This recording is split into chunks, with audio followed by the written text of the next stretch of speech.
Method එකක් දැම්මා අපි බැලුවේ මේ TikTok එකට පොඩි වීඩියෝස් ටික කපා ගන්න. ඊට පස්සේ අපි තොණ්ඩු ගාවට හැරෙවුවා. හරිද?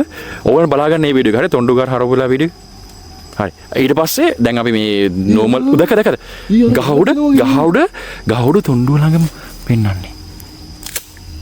මම බිමත් දැකද? ඒ තොණ්ඩුව මොනවද හදන්නේ? නෑ තොණ්ඩුව ගාම එක්කෙනෙක් ඉන්නවා වගේ. තාම යාර යන් ඕ යා ට්‍රැප් වෙලාද එතන? එතන ට්‍රැප් වෙලා වගේ තියෙන සීන් එකක් තියෙනවා. එතන පේනවා. කොහොමත් මේක මෙහෙම පෙන්වන්න දෙයක් නෑ. මොකද ට්‍රැප් පෙන්නවා. අර දිකදී අද්දිකත් මෙහෙම වෙලා තියෙන්නේ. Oh shit. මේ නූල ඇදලා නිසා ට්‍රැප් වෙලා දන්නේ.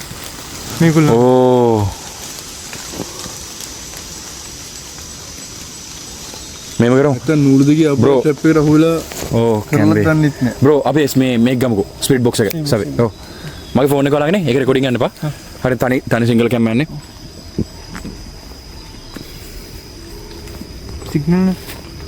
සිග්නල් නැද? අප්පට. ස්පිරිට් බොක්ස් කරන්න කොහෙද සිග්නල් නෑ අපිට ඩේටා ට්‍රාන්ස්මිට් කරගන්න. මේ කැලේ ඇතුලේ සිග්නල් නෑ. එච්චර ඩෙන්සිටි එක වැඩි මේ කැලේ පට්ට ඝනකමක් තියෙන්නේ.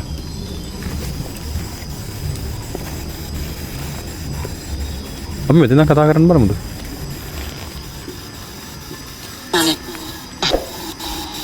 මේ කියලා කිව්වේ. අනේ කියලා කිව්වේ.